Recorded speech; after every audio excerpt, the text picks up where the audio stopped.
अच्छा देखो, अभी हमने लास्ट क्लास में सीखा था स्टोर प्रोसीजर, प्रोसीजर को स्टोर कर लेना।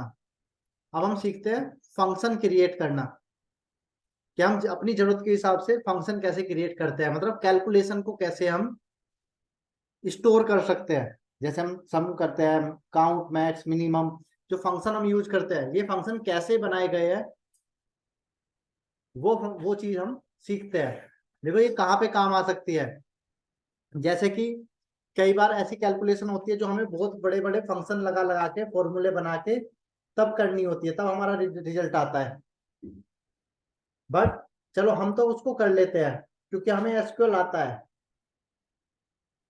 पर अगर किसी नए पर्सन को दे दिया जाए तो वो तो नहीं कर पाएगा ना। मान लो किसी से बोल दिया जाए कि मिडल नेम निकाल दो, डेटा में से मिडल नेम निकाल दो, तो उसके लिए तो चैलेंजिंग हो सकता है। हमें आता है, हम निकाल देंगे। उससे अच्छा नहीं है कि उसको एक कोड बना दे, सॉरी उसका एक फंक्शन बना दे, उसका एक फंक्शन बना दे, ताकि जब भी हम चाहे उसको यूज करके अपना रिक्वायर्ड आउटपुट ले लें, मिडल नेम निकाल लें, लास्ट नेम निकाल लें। समझ रहे हो? तो बहुत सारी चीजें ऐसी आती है टाइम टू टाइम, जब हम फंक्शन को मतलब फंक्शनों को फंक्शन फंक्शन के अंदर फंक्शन यूज करके, फॉर्मूले यूज करके तब रिजल्ट लेते हैं।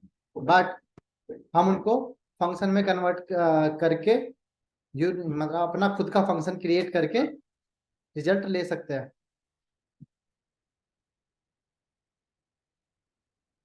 Benefit of UDF, user defined function के benefit: create one time and use numbers of time, multiple times. कितनी बार भी यूज करो, एक बार फंक्शन बन गया, जैसे सम फंक्शन बन गया, अब थोड़े ना उनको रोज रोज कोड लिखना पड़ रहा है।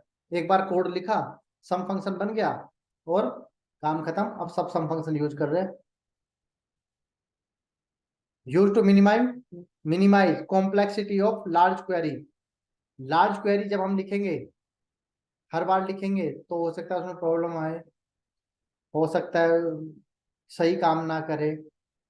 हर बार लिखना है, ध्यान से लिखना पड़ेगा, टाइम कंज्यूमिंग है। आता है ना, बिजनेस आवर्स भी तो बच रहे हैं अगर हमने एक कोड को लिख दिया। तो तीसरा आता है use to reduce reduce transaction traffic in server. जितनी छोटी क्वेरी होगी उतना कम ट्रैफिक जनरेट होगा और रिजल्ट हमारा वही आ जाएगा जो कि हमारा बड़ी क्वेरी से आता। Create customize function as per business need. अपने बिजनेस के नीड के हिसाब से आप फंक्शन क्रिएट कर लो, जैसा चाहो वैसा बना लो।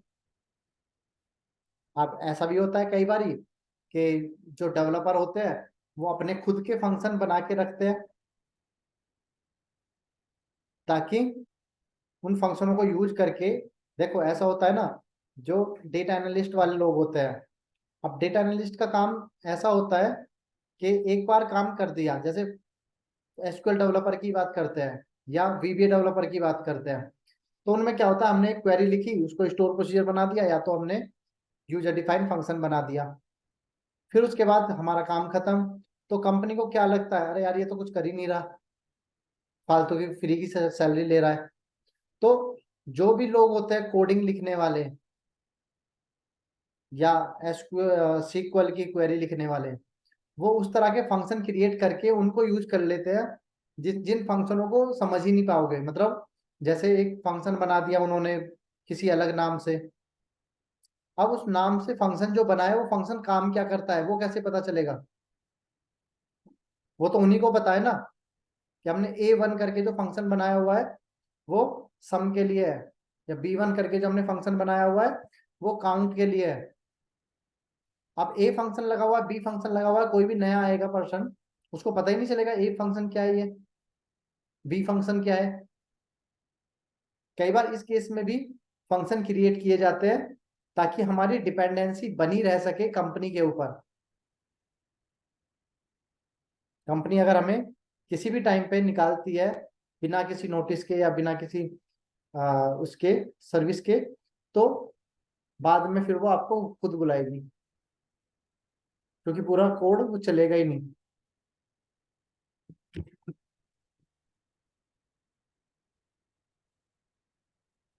अगर हम बात करें types of user defined function की, तो एक स्केलर फंक्शन होता है, एक टेबल वैल्यूड फंक्शन होता है। टेबल वैल्यूड फंक्शन भी दो तरह के होते हैं, एक इनलाइन टेबल वैल्यूड फंक्शन और एक multi statement table valued function. Scalar function में aggregate function multiple select multiple range and provide single value output. मतलब कि इनके अंदर हम जो आउटपुट देते हैं वो मल्टीपल होता है, मल्टीपल सेल्स हो सकती है, मल्टीपल पैरामीटर हो सकते हैं, और इनका जो आउटपुट आता है वो सिंगल वैल्यू में आता है, सिंगल सेल में। जैसे सम काउंट मैक्स मिनिमम होते हैं ना एग्रीगेट फंक्शन, हमें सम कराना होता है तो हम 5 10 15 20 25 कितनी भी सेल सेलेक्ट करा देते हैं, और उनका जो सम आता है वो सिंगल सेल पे आता है।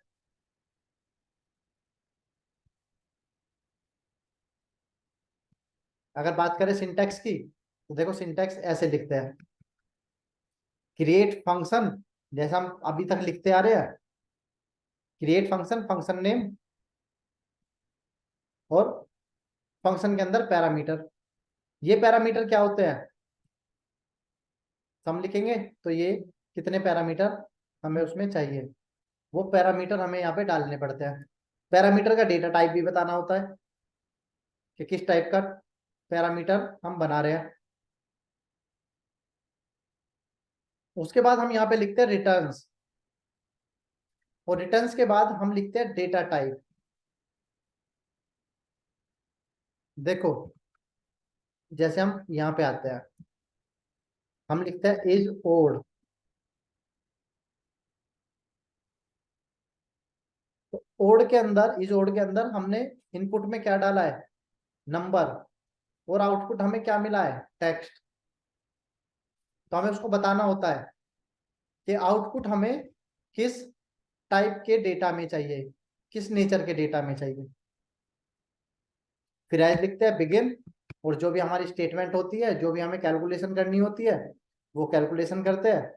फिर यहाँ पे लिखते हैं हम रिटर्न। ऊपर रिटर्न्स है, यहाँ पे रिटर्न है, ऊपर एस लगा हुआ है, नीचे एस नहीं लगा हुआ है, इस चीज का ध्यान रखना। और यहाँ पे रिटर्न में हमें क्या चाहिए, जो भी आउटपुट चाहिए वो हम लिख लेते हैं और फिर एंड कर देते हैं। Way to execute function, function को एग्जीक्यूट करने का तरीका क्या होता है, ऐसे लिखते हैं सेलेक्ट डीबीओ डॉट, फंक्शन का नाम जो हमने बनाया है उसको यूज करने से पहले हमें डीबीओ लिखना पड़ेगा, डीबीओ लिखना पड़ेगा, तब हम फंक्शन का नाम लिखेंगे, और उसके अंदर जो भी पैरामीटर डालना है वो पैरामीटर डालेंगे। चलो चलते हैं एसक्यूएल के ऊपर और देखते हैं कि फंक्शन कैसे बनाया जाता है।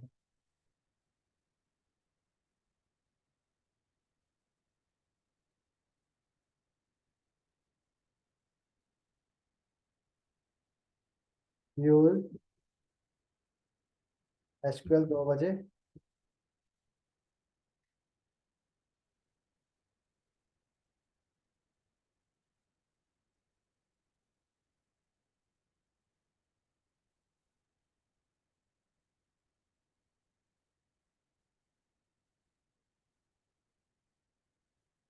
देखो क्रिएट फंक्शन, फंक्शन का नाम जैसे हमने दे दिया यूडीएफ, यूजर डिफाइंड फंक्शन 1। यहाँ पे हम उसको बताएंगे कि उसके अंदर पैरामीटर कितने डलेंगे, जैसे हमने दिया @i as int, @j as int. Parameter यहीं पे बंद हो जाएंगे। यहाँ पे क्या लिखा था हमने, रिटर्न्स, रिटर्न्स के अंदर डेटा टाइप, तो इसका डेटा टाइप हमें चाहिए इंट, मतलब इंटीजर में ही हमें रिटर्न चाहिए। एज बिगिन लिखते हैं, बिगिन के बाद यहाँ पे हम एक वेरिएबल डिक्लेयर करा लेते हैं।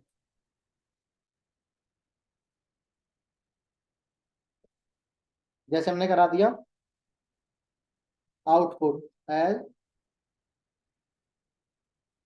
जो डेटा टाइप इसका होगा वो यहाँ पे डालेंगे। और जब हम वेरिएबल डिक्लेयर कराते हैं तो उसके बाद सेट लिखते हैं ना,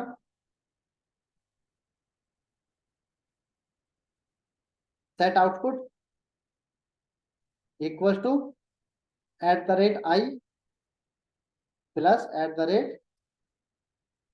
@j।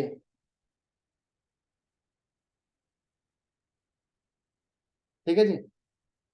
हमने इसके अंदर क्या डाल दिया @आउटपुट के अंदर, कि जो दो वैल्यू हम इसमें डालेंगे वो यहाँ जानी चाहिए।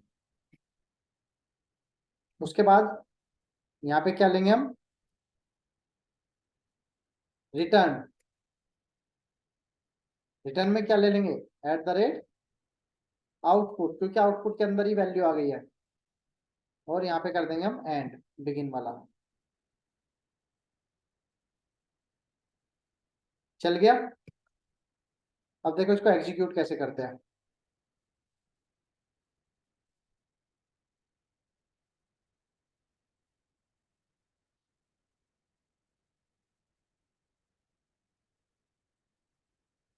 क्या लिखेंगे,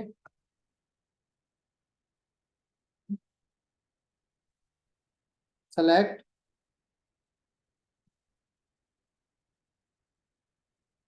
dbo dot udf1 10 20 L result.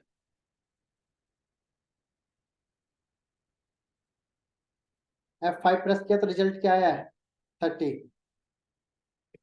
अगर हम यहाँ पे डाल देते 100 और यहाँ पे डाल देते 200,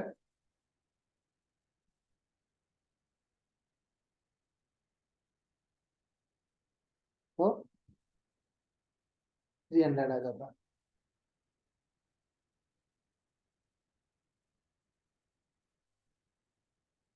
बताओ अगर इस कोड में कुछ समझ नहीं आया है तो।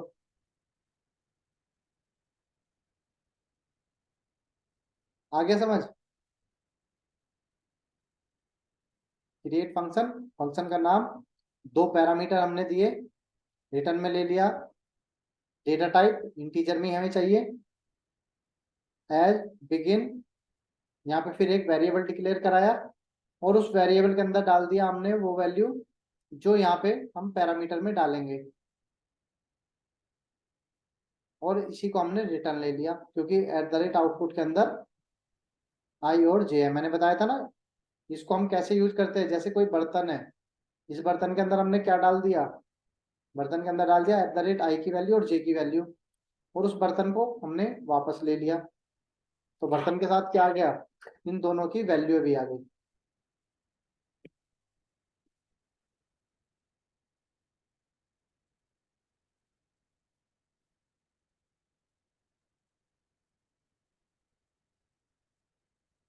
देखो टेबल के साथ कैसे एग्जीक्यूट करते हैं, सेलेक्ट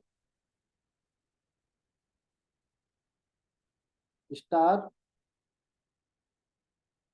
dbo डॉट, क्या नाम है अपने फंक्शन का, udf1। और udf1 के अंदर हमने डाल दिया क्वांटिटी और amount and total amount from row data.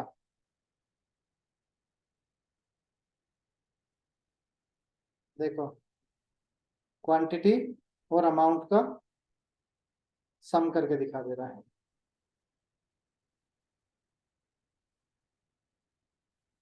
देखो 4082, कितने हो गया, 4082।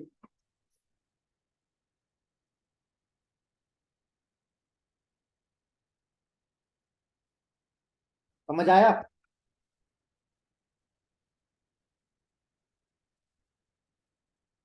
अरे आप लोग हो भी यहाँ पे। हाँ सर। हाँ सर। तो बोलने पे टैक्स लग रहा है? नहीं सर, सोचते हैं कि समझ आया कि नहीं आया। अच्छा, अभी यही नहीं समझ आया कि समझ आया या नहीं आया? नहीं सर, आ गया। बहुत बढ़िया, ये सही था। देखो कैसे बनाएंगे, और फंक्शन बनाते हैं। क्रिएट फंक्शन UDF2, यहाँ पे हम डाल देते हैं @PL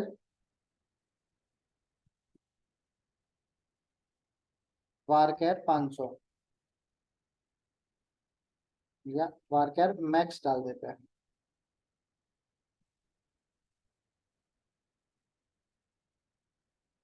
रिटर्न्स में हमें डेटा चाहिए var कैरी।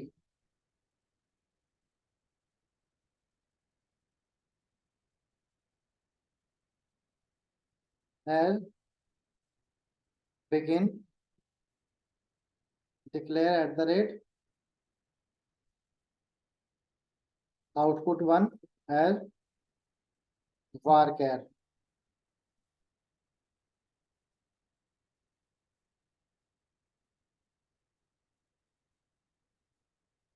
सेट किया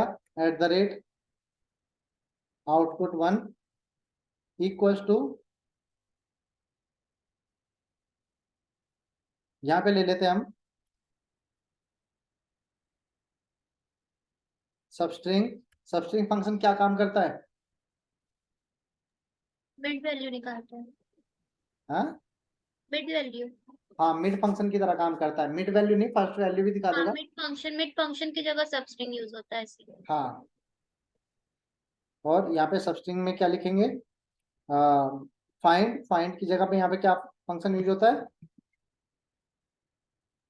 कौन सा फंक्शन है ये? कैर हाँ, कैर इंडेक्स। कैर इंडेक्स। ठीक है। क्या ढूंढना है इसमें? स्पेस। और स्पेस यहाँ पे ऐसे होता है, इसके अंदर, पी के अंदर, उसके एक आगे से चलना है। और यहाँ पे हम लिखेंगे कैर इंडेक्स स्पेस @p। फिर से लिखेंगे कैर इंडेक्स, सेकंड स्पेस निकाल रहे हैं ये, सेकंड नाम, @p+1 ब्रैकेट बंद माइनस कैर इंडेक्स।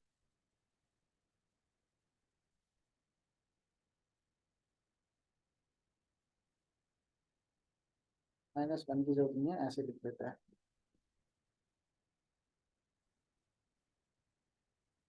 रिटर्न क्या लेना है हमें? रिटर्न में क्या लेना चाहिए?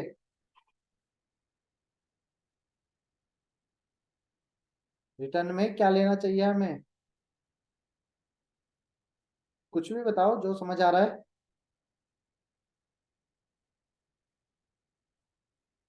बताओ भाई।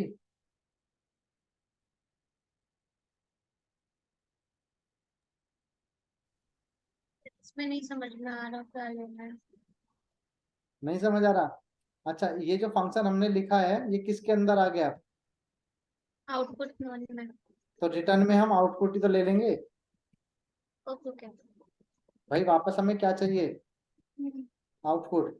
ऐसे समझो, जैसे आपने अपनी सासू माँ को दिया खाली डब्बा, उन्होंने उसमें डाल दिया घी, तब आपको क्या वापस लेना है?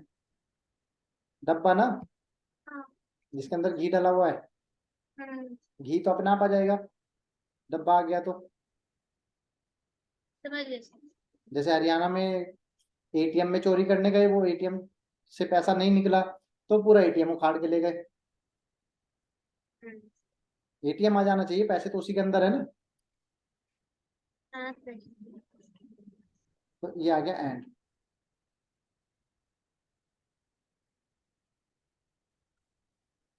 अब देखो,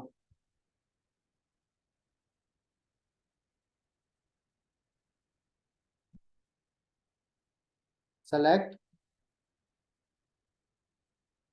डीबीओ डॉट UDF2, और UDF2 के अंदर यहाँ पे हमने नाम लिख दिया Kamalkant Mishra as middle name.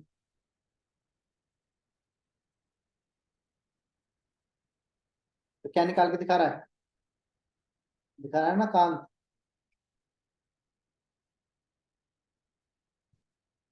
अब अगर हमारे पास एक टेबल है ना, select star from name table one, इसमें नाम तीन तीन वर्ड के हैं। अगर हम इसमें लिख दे सेलेक्ट नेम डीबीओ डॉट, क्या नाम है इसका, यूडीएफ टू, इसमें भी name as middle name from name table one. F5 press किया तो देखो सबके मिडल नेम निकाल दे रहा है।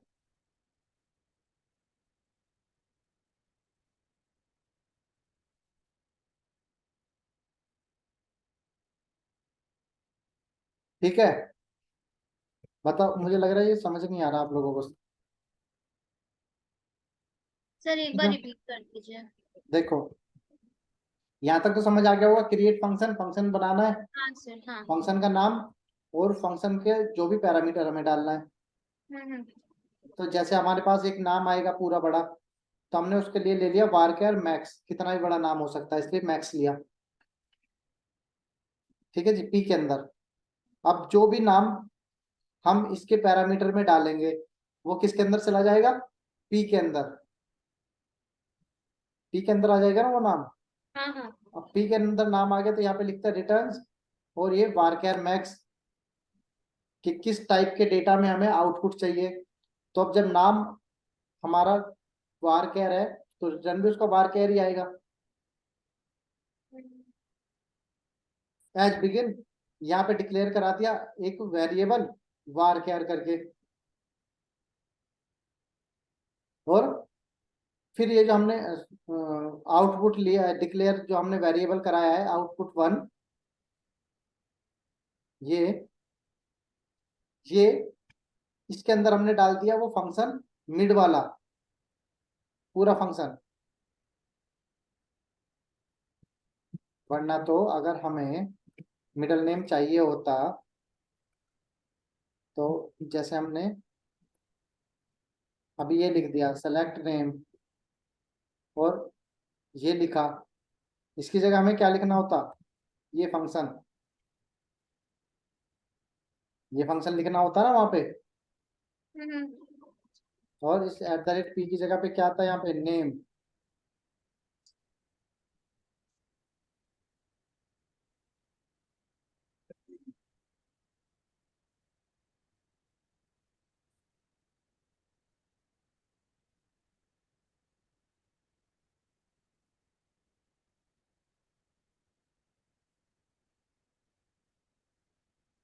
नेम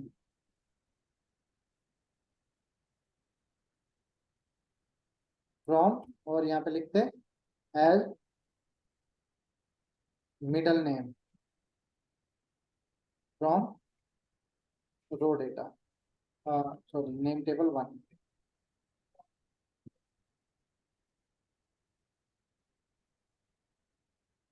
ये इतना बड़ा लिखना होता तभी आता, और ये रिजल्ट हमारा इससे आ गया, इससे इतनी सी क्वेरी से।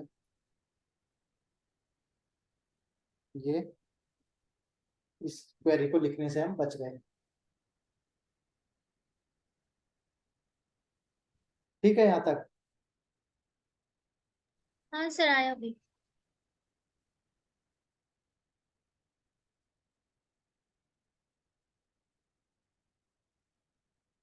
अब मैं आप लोगों को होम टास्क दे दे रहा हूँ। Create function to extract first name create function abstract last name middle name हम निकाल चुके हैं। हो जाएगा। हो जाएगा sir.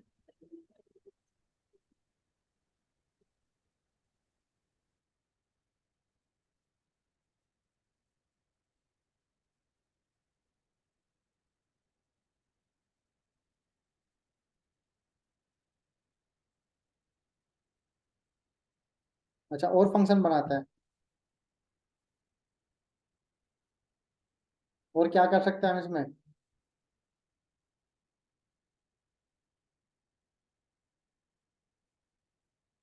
Create function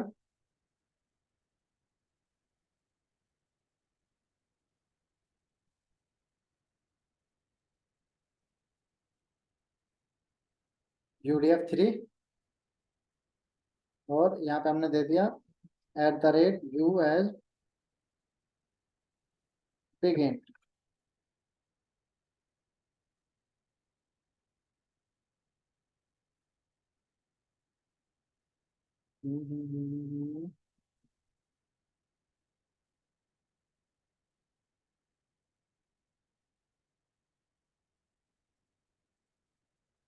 returns returns में भी हमें बिग इंट ही चाहिए। एज बिगिन डिक्लेयर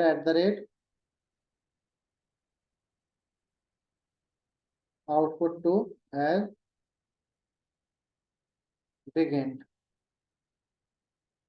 अब यहाँ पे कंडीशन देता है इफ @u की value divide by 2 divide by 1 equal है 0 के, तो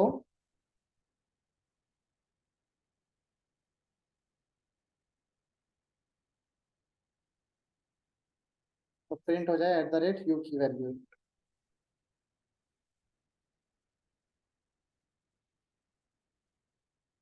एल्स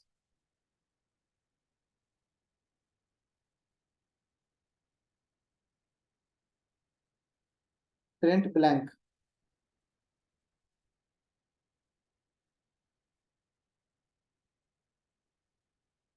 अच्छा, यहाँ पे नहीं, प्रिंट नहीं आएगा। यहाँ पे क्या आ जाएगा? Set output to equal to @u की वैल्यू।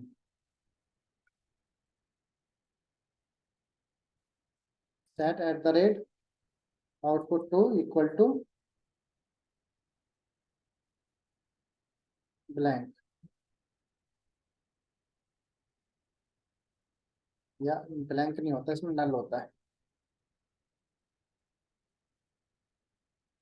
और यहाँ पे लिखते हैं रिटर्न आउटपुट टू।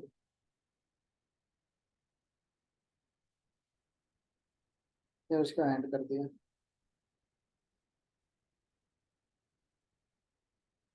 ये आ गया। अब देखो,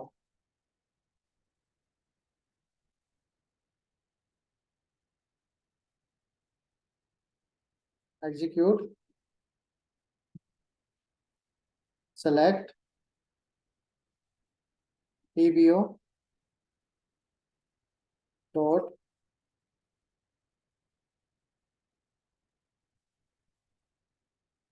UDF3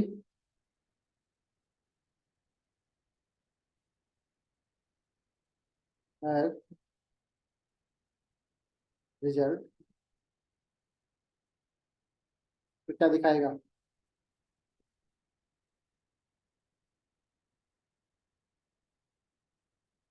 एक से डिवाइड होने के बाद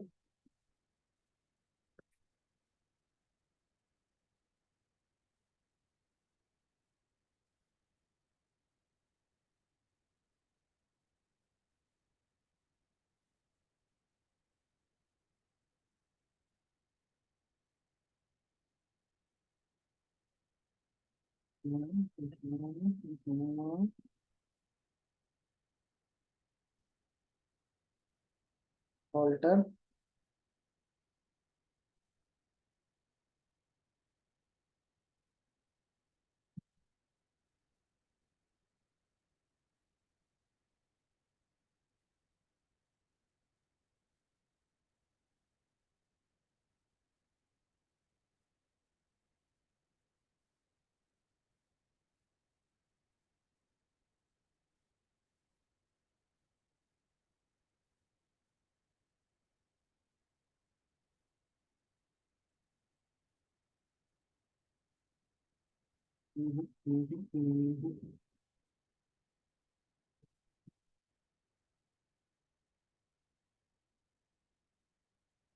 क्रिएट टेबल।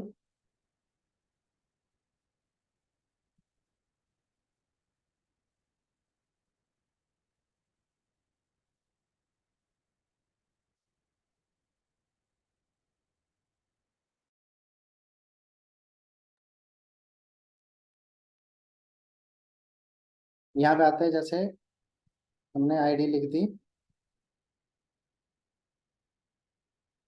इंट लिख देते हैं और यहाँ पे लिखा amount decimal.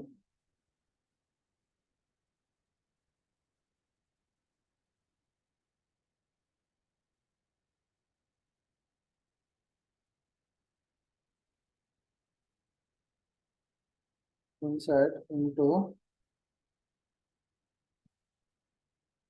Decimal table values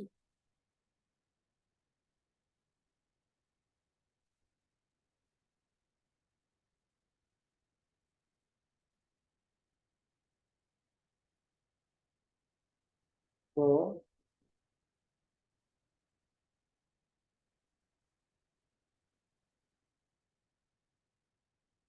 in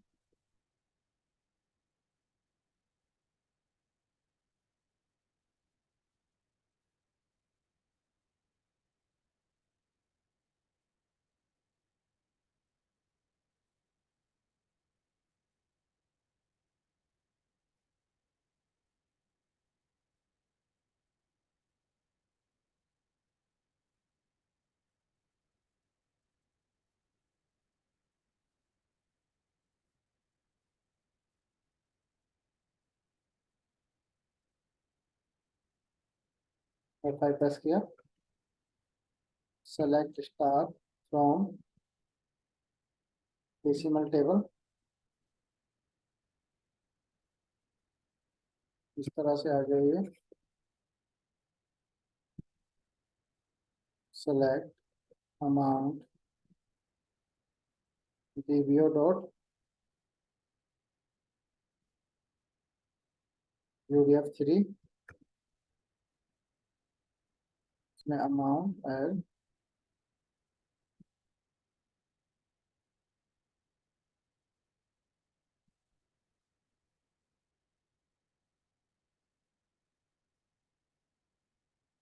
from decimal table. F5 press किया।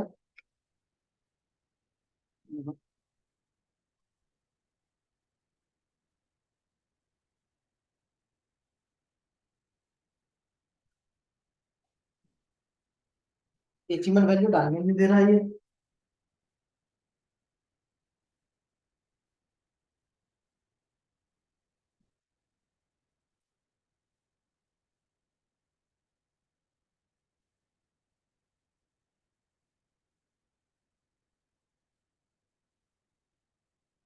हम सोचे थे इसमें डेसिमल वैल्यू अलग करेंगे।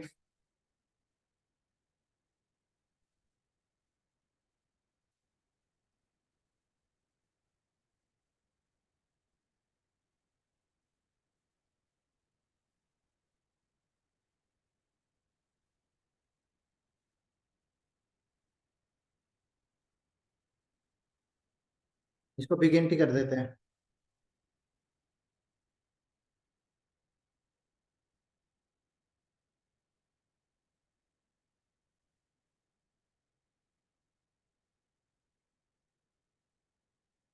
रिटर्न तो हमें बार क्या चाहिए होगा।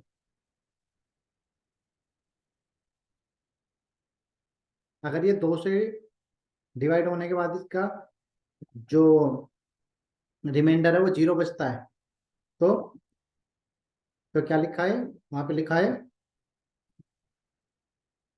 इवन वैल्यू, वरना तो लिखा है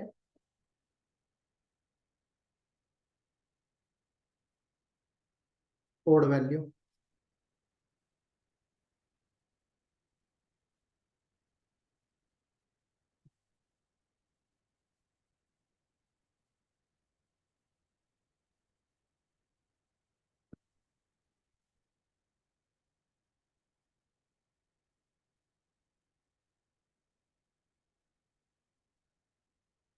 और यहाँ पे भी क्या लिखाएगा?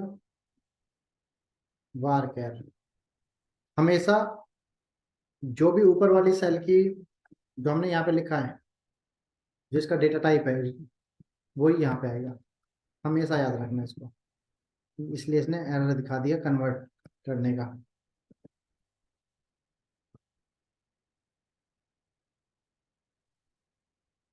दिखाया ना ओड वैल्यू। और अगर हम इसको इवन कर देते तो दिखाता इवन वैल्यू।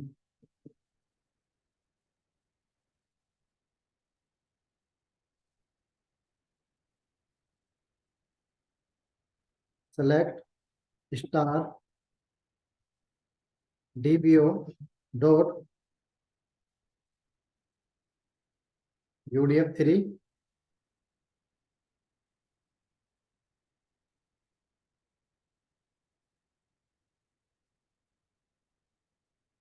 और UDF3 में हमने क्या डाल दिया? मतलब अमाउंट डाल दिया है। और इवन फ्रॉम रो डेटा, और इसको F5 प्रेस करेंगे तो जो वैल्यू इवन है उसको इवन दिखा रहा है, जो वैल्यू ओड है उसको ओड दिखा रहा है।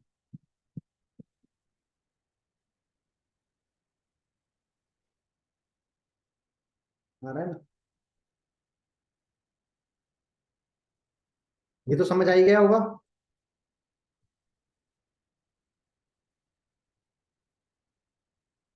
आ गया या नहीं? थोड़ा थोड़ा सा प्रैक्टिस करना पड़ेगा इस पे। प्रैक्टिस तो करनी पड़ेगी इसकी। और बताओ क्या बना सकते हैं हम इसमें फंक्शन? ऐसे फंक्शन जिनको करने के लिए हमें बहुत बड़ी बड़ी वैल्यू लिखनी पड़ती है। या अभी के लिए तुम ना ये 2 ही काम, जो टास्क दिए है ना मैंने, फर्स्ट नेम और लास्ट नेम वाला, ये हम्म। कर लो। क्योंकि मुझे लग नहीं रहा आपको वो कंसेप्ट बहुत ज्यादा क्लियर हो पा रहा है इस पे। एक दो फंक्शन खुद से बनाओगे तो आपको सही से समझ में आ जाएगा, फिर इसको हम कल कर लेंगे। प्रैक्टिस करना पड़ेगा एक बार। हाँ, इसको ना कल करेंगे फिर आगे के फंक्शन। अभी क्या करो आप लोग ना, जो मैंने 2 फंक्शन बताए हैं वो हम्म। 2 फंक्शन बना लो, और जितने फंक्शन हमने बनाए हैं 2-3, इनको भी खुद से बना के देखना। ठीक है सर। और देखना लॉजिक और क्या क्या हम इस पे लगा सकते हैं। ठीक है सर। ठीक है, मैं इसे भेज दे रहा हूँ, इसकी प्रैक्टिस कर लो तब तक। Okay sir.